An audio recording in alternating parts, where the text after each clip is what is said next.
It's been almost a year since the Hive Arcade is released. Wait, hold up, there's no way that's real. It can't— oh. It's real. It has been a hot minute since a significant update released, and when the arcade first released, people made videos on if it's good or not, or if it would revive the server. Fast forwarding to now, is it still good? Well, first, let's hop through the arcade portal.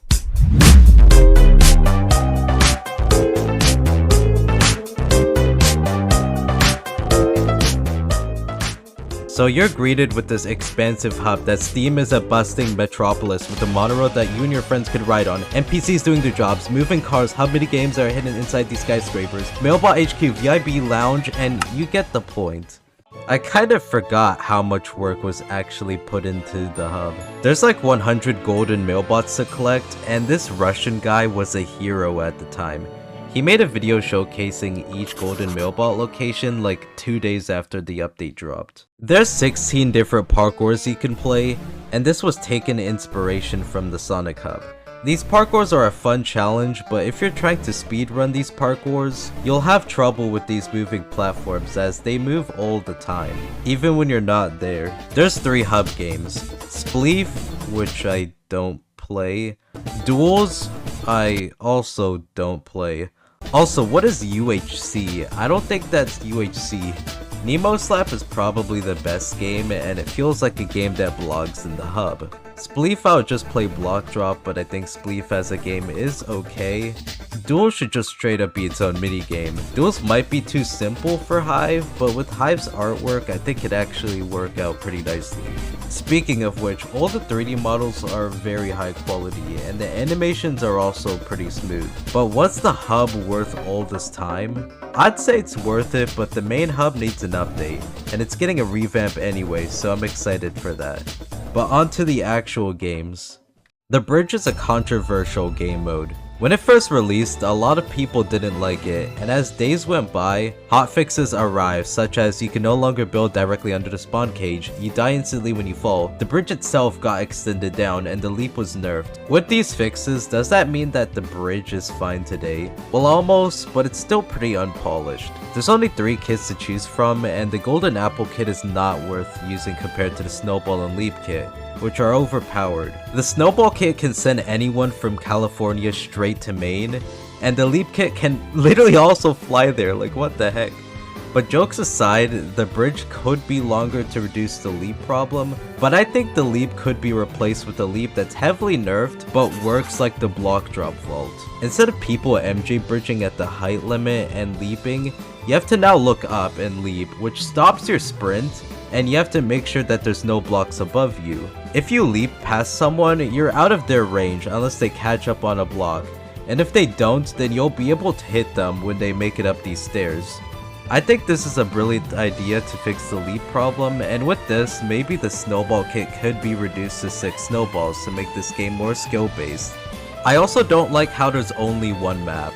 Hive should add maps, and there's a few ways they could do that. Hive could take the simple route with having 2 islands and a bridge like other servers. I think this is the easiest way Hive could add maps, and they'll excel with Hive's build team.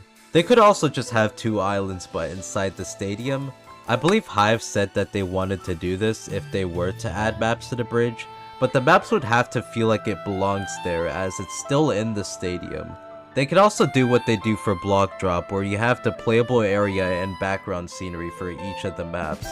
But if the background is the main focus, then it's a bit unnecessary. If they really want to keep the stadium in the bridge part, there could be different variants of this bridge you could vote for to better fit your playstyle. Maybe one could have this bridge be extended to have more intense games. Maybe this part here could be more unique, like what each of the island maps would have. Also, like Just Build, I think the bridge should be spring, Halloween, or Christmas themed, like this build made by BuilderBeast14 in the Discord server. So out of these 3 options, I'd choose having 2 islands and a bridge like other servers. Capture the Flag is one of the new games, and it's by far the game that has the most effort put into it, and they've been keeping this a secret. Holy, this game mode is genuinely so well made. Before Hive existed, me and other people grinded Lifeboat Capture the Flag Apparently it's called Capture the Wool now. I'll just call it Capture the Flag. So me and other people grinded Lifeboat Capture the Flag all day. And it's such a well-made game, yet the lag and how unpolished it is makes Capture the Flag on Lifeboat not fun. When me and people who switched to Hive content such as Cranex saw Capture the Flag on the Hive, we had high expectations because Hive is a server that actually allows you to go back to Hub. My favorite part are the maps. Not only does each map looks nice, but it's all unique in its own way, something that maps in other game modes don't do. Each map isn't the same grass themed map, and each map has a strategy for it. This is because of the size of each map, how each map is laid out, how the maps are elevated at some parts, and how there's some sort of teleporter or launch pad to help you. So far, there hasn't been a bad Capture the Flag map. My least favorite out of the 7 is probably Lego, and that's because there's too much water and the awkward teleporters. But it's still a fun, fresh map to play on. It's difficult deciding what my favorite map is. Unearth is great for quick, compact gameplay, which can lead to fun and intense games. Oryx is by far the most unique looking map visually.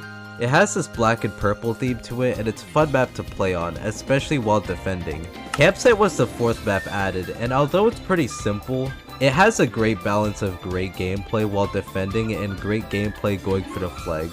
And this campfire teleporter that half of the people watching this even knew about, and no one actually uses this. Empire is also pretty nice to play on, but this seems to be one of the most intense maps.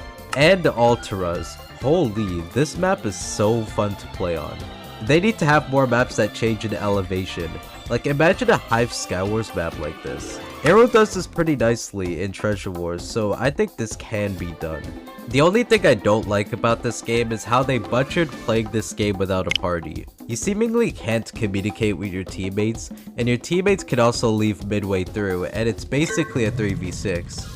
Hive should have a variant of Capture the Flag that's more suitable for solo queue. I think it should be a 3v3 game mode, as this is the lowest number of players that wouldn't just feel like a 1v1. It should feel more like you're playing Treasure Wars Trios instead of playing Treasure Wars Megas. There could be new maps that are smaller, or the already existing maps, but something could be tweaked about it. Maybe launch pads could not go as far.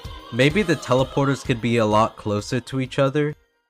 Ground Wars is a game mode that has been seen on Hive before in 2020, and rethemed for Christmas each year as Snow Wars, with more festive maps. Now the reason I don't like Ground Wars today is the lack of players. Original Ground Wars in 2020 had 16 players, and Snow Wars had 20. That's why when you would play Ground Wars now, it feels more boring compared to Snow Wars. It feels less like a battle where two teams make a huge defense and you battle, and more of people just hiding at the back where you can't kill players without an imposter power-up. The max player should be reverted back to 20. If that's too chaotic with the power-ups, 18 or maybe even 16 could be better. I think this is the main reason why this is the least popular game that you don't actually notice while playing. Did I mention how long it takes to gain XP in this game? The low leveling in Ground Wars made sense in the past because it only had 10 levels.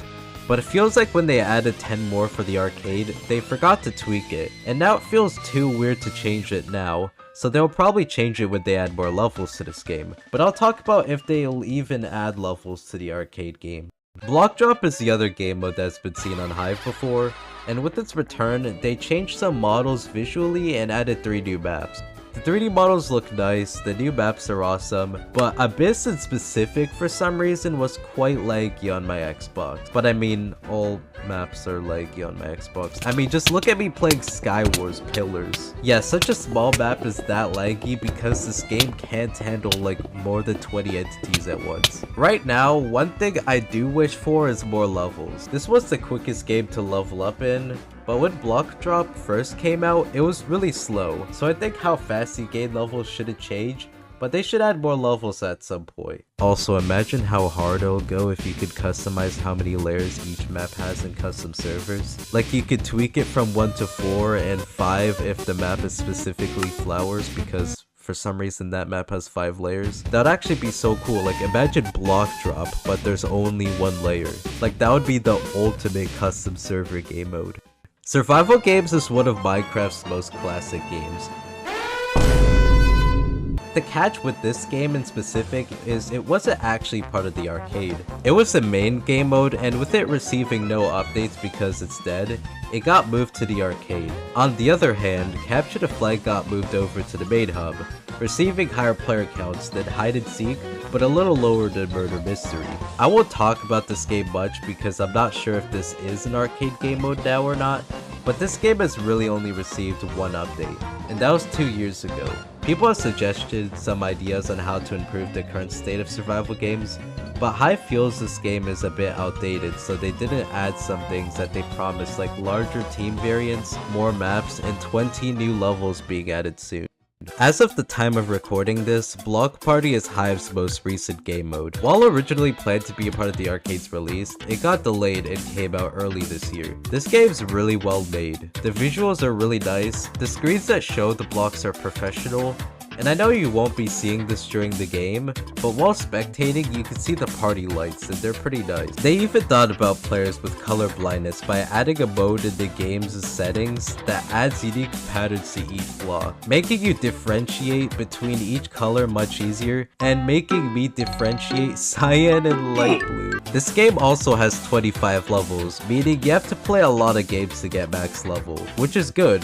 The XP is balanced. But speaking of levels, let's talk about that. Since all of these games are pretty new, would they even add new levels? Most of the arcade games has their max level as 20. 20 is really not a high number for max level, but most Hive games' max levels are close to 20. The only exception being Skywars with 40 and Murder Mystery with 100 for some reason. Well, yes, eventually these games would have to get more levels, but when is that? They add levels to games very inconsistently. There was a time period where Treasure Wars got new levels like every 6 to 9 months, and then there's survival games. Oh boy. Even games like Skywars and Just Build hasn't got a new level since 2021. And Just Build, which was released in early 2020, and it's received a lot of updates, yet no update that adds more levels. I think they should add new levels to Capture the Flag, as it's the most popular game right now, and a lot of people got maxed the first month it came out, even playing casually semi-frequently, and Block Drop, as it would bring players back to this game as nothing has really changed. I don't think they should add new levels to Ground Wars right now because of how long it takes to level up in this, and it's the least played Hive game, and the bridge, which I think needs to be polished more to get things like new levels. The most likely arcade games Hive might add new levels to are Capture the Flag and the bridge, as these are already the most popular arcade games. So back to the original question of this video. Is the Hive Arcade still good? Yeah, I think it's definitely a good lasting addition to the Hive. And we also got 4 completely new games in the span of a year. Capture the Flag and Block Drop just needs more levels. How fast you gain XP should be changed for Ground Wars. Block Party is in a good state right now, and the bridge is pretty fun because it's the bridge, but it definitely needs some changes. They have spent a lot of time making the 3D models and smooth animations, and it really feels like it belongs in the city. So that's the arcade right now. But what's next for it? Well, they did a development update in March about what's going on behind the scenes of the Hive, and they talk about their next game mode, Gravity, and it's supposed to come out before summer. Gravity was a game mode that was on their Java server, and it's a fast-paced competitive game where you fall through a range of beautiful environments to reach the safe spot at the bottom. Sounds a bit familiar, am I right?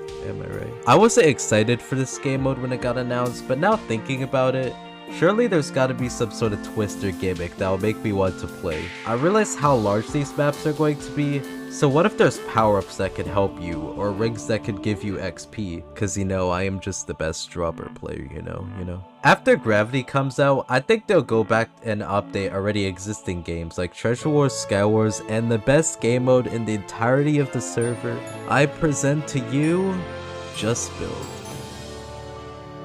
Since Gravity and Treasure Wars seasons got announced in the March development post, I'll be ranking each game mode from worst to best in the summer, where I'll go even more in depth on my thoughts of each game mode. Because I know I didn't really explain like why I like these game modes as a whole, but in the meantime, watch my latest rankings video.